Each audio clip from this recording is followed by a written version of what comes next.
Today is the last day of Stoic Week 2014, 7 days where we devote ourselves to thinking about Stoic philosophy, both in its classical forms and its neo-Stoic, which actually includes everything from medieval philosophy up to the present forms.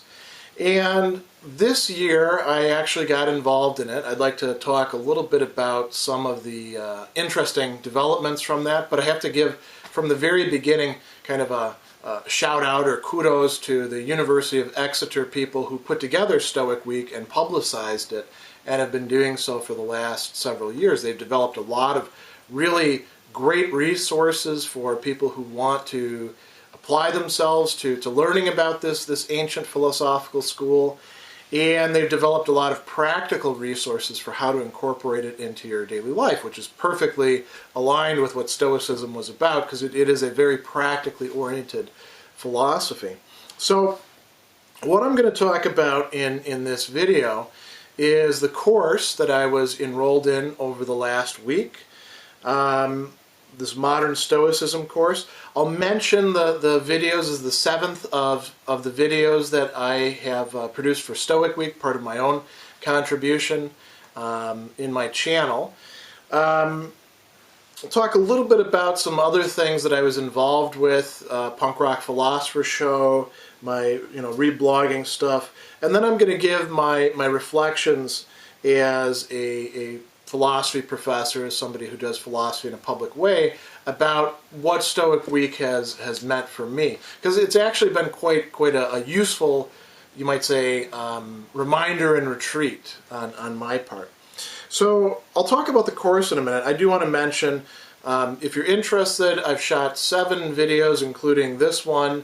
The first one is really about Stoicism Week and about the movement of Stoicism. It's kind of a general overview. The middle 5 are all on particular Stoic thinkers and Stoic texts, so Cicero's Stoic Paradoxes, Seneca's On Anger, Epictetus's Enchiridion, Epictetus's Discourses, Passages on Anger, and then finally Marcus Aurelius's Meditations, Passages on Anger. Why anger? Because that's an area in which I do a lot of research, and the Stoics, as it turns out, have an awful lot to tell us that's quite useful about that. I mentioned the Punk Rock Philosopher. That's a friend and colleague of mine who has a radio show in which he mixes together music and discussions about philosophy. He's available on Spreaker. He usually airs about once a week. And this week, during Stoicism Week, he did a special show precisely about Stoicism. It's usually a bit of fusion. He's doing some comparative discussion of East meets West kind of stuff. So I'll put a link to that if you want to check it out in the video description.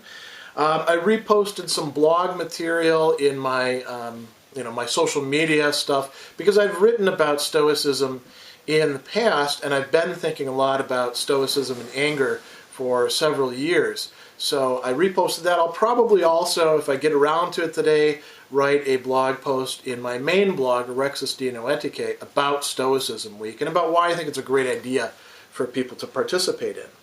So let's talk first about the actual course. As somebody who teaches online courses and workshops, I'd like to say that this is a very well put together course. The instructors had a lot of great materials developed in a wide range of formats, and it was well thought out how the participants should sequence through it. It's tough to do stuff like this in 7 days. In a way, it's less like a course and more like an extended workshop. So I think they did a great job in putting it together. They provided it free of charge to anybody who wanted to enroll in it. They'll be doing that again, I'm sure, next year. So if you missed it this year, enroll next year, and I'm sure they'll have even more stuff available. What did they have? So they developed like a textbook. They called it a handbook, and they were modeling that, of course, after Epictetus's handbook. And what the handbook does is introduces you not just to the nuts and bolts of the course structure, but to key Stoic passages, key Stoic thinkers, Stoic texts, and tries to bring it together in an integrated whole by the end of the course. So in the handbook, they have, how the week is supposed to go, the kind of things that you're supposed to be thinking about, and it's tied in with morning and evening meditations, you can call them, or contemplative practices. And they produce some MP3s. Again, those are available, I think, more or less publicly. You can download them. They're great to use to try to think about these Stoic concepts and how you would put them to work in your own life. If you've done any mindfulness, meditation stuff, you'll recognize some of the themes to that. But the Stoics did that way better than the contemporary mindfulness people, in my view. So these are quite useful. They also created a forum in which there were topics for each day. And during the midday reading, there's about a one-page passage that you would read from one of the classic texts, and it tied in with the morning and evening discussions. You would post, and you would look at what other people posted, and maybe chime in yourself about responses to what they're saying, or if people had questions. I thought it was pretty good discussions that went on there, and I learned a lot myself in seeing what other people were making of it. That's really the purpose of a discussion forum in a class anyway. You learn in part not only by thinking yourself and writing something down on your own part, but by seeing what the other people have put. So it was a great course. I really enjoyed it. There wasn't as much participation or interaction as there could be, I suppose. But that's something that happens quite often in online courses, especially when you have a wide range of people who are involved, and especially when you're doing it worldwide, so that some people are posting at one point in the day, and other people are posting at another point, other people at other points. So that's really to be expected. The discussion that was there were a few threads that were quite extended, and I thought those were quite good. A lot of insight going on there. I should point out, too, that I didn't participate in any of the worldwide events because none of them are near here, or near enough. Some are in New York City, but I don't get down to the city very often. But some of these people who are participating in it were able to go to the main events in Britain, or went to some of the other events worldwide. And so there was some discussion about that in the forums as well, which is pretty cool. It's tied in with something big that's happening. So that's really all I need to say about the course, other than if you missed it this year, I'm sure it'll be available next year. It'll probably have even more features by that time. I know I'm going to sign up for it again next year. There were a few people in it who'd been in it the year before, and there's always going to be some new material to it, so I think it's really worthwhile to do. My own reflections. It turned into a bit of a retreat for me, and that was a really good thing in a lot of respects. I'm somebody who always has a lot of irons in the fire, a lot of projects that are lined up, and I'm sometimes a bit overwhelmed by just how much I'm trying to get done. And this was adding a pretty heavy commitment to it, doing the readings, carrying out the meditations, shooting these videos on my own part, participating in the forum discussions, and thinking about Stoicism in a very dedicated way for 7 days. So for me, it was great to go back over some of the materials that I hadn't looked at for about a year or so, particularly the Aurelius's meditations. I'm reading Epictetus, pretty much monthly, because there's something in there sooner or later that I'm going to teach or I'm going to write about. Seneca a little bit less often, although the discussion on anger is something that I've been looking at quite a bit. Cicero I'm probably reading about as often as I'm reading Epictetus, but I also tend to read Cicero just for fun, which is, kind of strange taste, but there's really a lot of great stuff there in him. So it was good to go back over these materials as an instructor, as a researcher, because you always find new things in them. These are inexhaustible. That's why they're classics. Same thing you can say about Plato, Aristotle, Augustine, all the way down to people like, Dostoevsky or Rilke or Heidegger. You're always going to find new stuff in them. So it's always worthwhile to have somebody kind of steer you back to paying close attention to them. For me, I actually did get some good work done on some of the projects that I've got going on with respect to thinking about anger. Stoicism has a lot to say about it. It's at one strong extreme, which is that anger is almost always a bad thing, and we should try to root it out. I'm more Aristotelian when it comes to anger myself, but that's neither here nor there. It's always great to delve into some really substantive discussions about that. And so I got some good notes taken, some good insights about just what I'm going to write about when it comes to some of the writing projects that I've got going on right now about anger, and the monthly talk series that I'll be doing over 2015 at the Kingston Library, which is actually about anger this year. So the Stoics will figure into that. It really drove home to me as I'm rereading this material that the Stoics are, in a lot of senses of this term, a great school of philosophy. They really matter to the history of philosophy.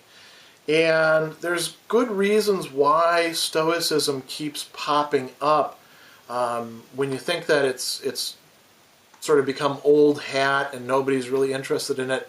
Go another 100 years, and then there's a revival of Stoicism. Why? Because it responds to some perennial needs that we have that we can't get away from, some things about the human condition, and some approaches, some insights, some practices that are really useful with it. So I think that was something that was driven home to me. Another thing that's very clear to me is I ought to spend a lot more time doing practical or contemplative exercises when it comes to these philosophies. Not necessarily just Stoicism. I'm also quite attracted to Neoplatonism, to Aristotle, and to various Christian authors. And I ought to make more time during the day to do some of these contemplative exercises because they really bear a lot of fruit. I think I've been sort of not cutting corners so much as just not finding the time for doing that. There's 24 hours in the day and you devote this much to videos and this much to reading and this much to writing and this much to cooking things or housework or whatever it is that you're doing, and then you putter around for this amount here. Add in as many other things as you can, and sooner or later that 24 hours gets pretty filled up. And it's very easy to say, I don't have time to do this kind of practice. I don't have time to, set, 15 minutes aside to do a contemplation at the beginning of the day. But, the question isn't how much time you've got, it's the quality of the time. And if that's actually going to affect the quality of the time that you've got because it's helping to change your mindset on things, that's really valuable. This is one of those sort of things that, I talk about and don't often practice as much as I could or should. So Stoicism Week has been good for driving that home to me as well. It also helped me rethink some priorities and commitments on my own part. In part because the exercises, the prompts that we were supposed to engage in, got me thinking about how many things I take on and try to get done. Some viewers respond to my videos by saying, I don't know, how he has the energy to do this, and I don't either. I've been sort of running on reserves for quite a long time. And maybe it's time to start paring back some of the levels of commitment, so I'm just doing 2 or 3 people's jobs instead of 5. And my wife can actually relate to that. We're one of those kind of couples where we're always doing a million different things because we're trying to get a lot of what we view as important and valuable work done. But maybe it's time to pull back a bit. and not have so many deadlines and not have so many, plans and projections. That's something that's coming out of Stoic Week for me as well. I mentioned my wife, and she also participated in Stoic Week. That was something I was really happy about. So we were able to do at least some of the exercises. It had to do, early on it had to do with job stuff, but we had, because of the Thanksgiving break, we were able to do a lot of the exercises together and talk about them and think about Stoicism together. I'm reminded actually of the example of a famous couple from antiquity who are not Stoics but precede the Stoics. The guy actually was the teacher of Zeno, who became the founder of Stoicism, Crates and Hipparchia, two Cynic philosophers who were married. And it was really nice to be able to have the time set aside. Like I said, it was almost like a little bit of a retreat to focus just on this philosophical school, on these thinkers, on these texts, to talk about it a bit, to cut out that or fit in that part of the day here and there in a regular way. And that's something I think we're going to continue on doing, in part using these Stoic Week exercises, some of these guided meditations that they have, because some of them are very useful, and also looking at some other texts and other practices. So that's what Stoic Week did for me. I guess if I had to pick just one word to describe it, I would say it was like going on retreat. The last thing I want to talk about, the year ahead. What's coming next? Well, the University of Exeter people are doing some interesting compilation of survey data to see whether this Stoic Week made a difference in people's in their lives, how they view life, how they view happiness, their emotional comportments, their levels of satisfaction, and that's very interesting stuff.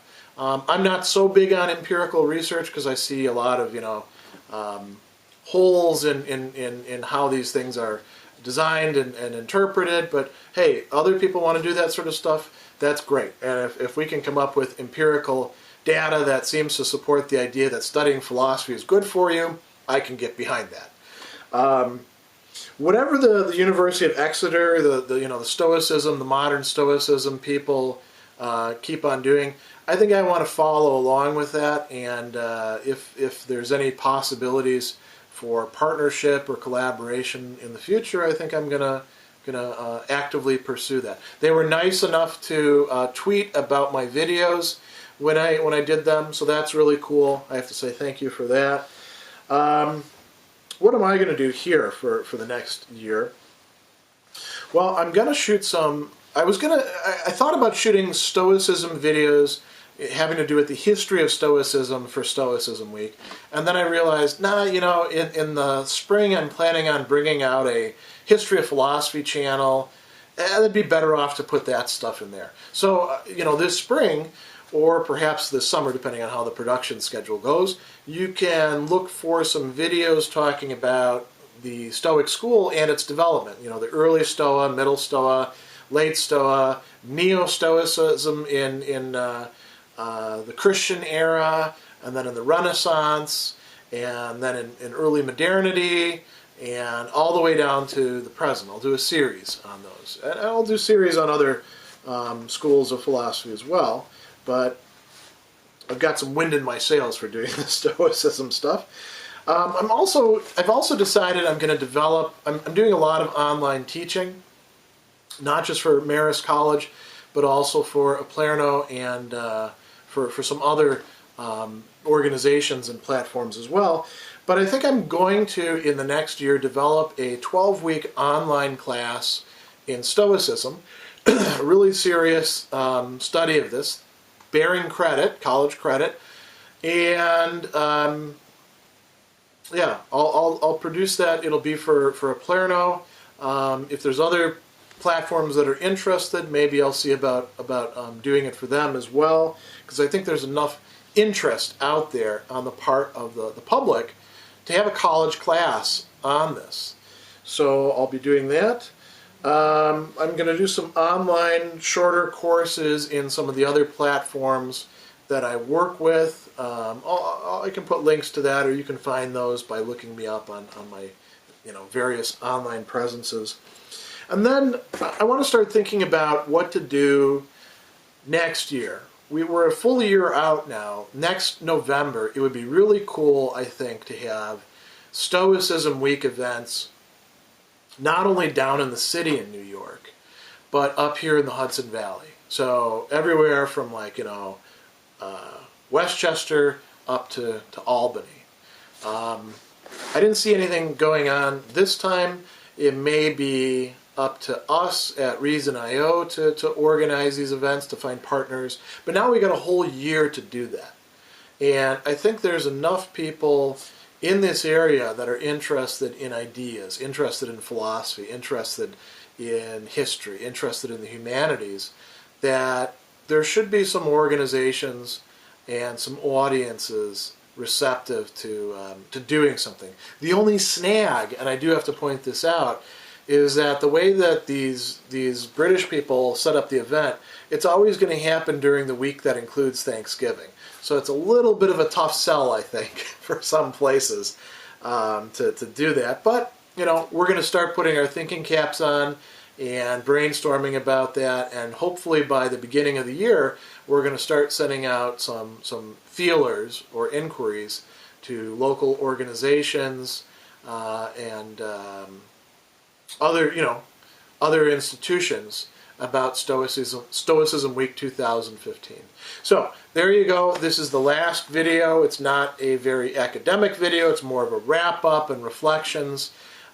Stoicism Week 2014 has been a great experience for me as somebody who has read and thought and talked and taught about this stuff for years. I really got a lot out of it. I think some of the other professors who were involved got a lot out of it. I think that the other people who are students, lifelong learners, professionals, just people interested in this sort of stuff probably got a lot out of it as well. So I highly recommend getting involved with Stoicism Week next time that it rolls around, next November.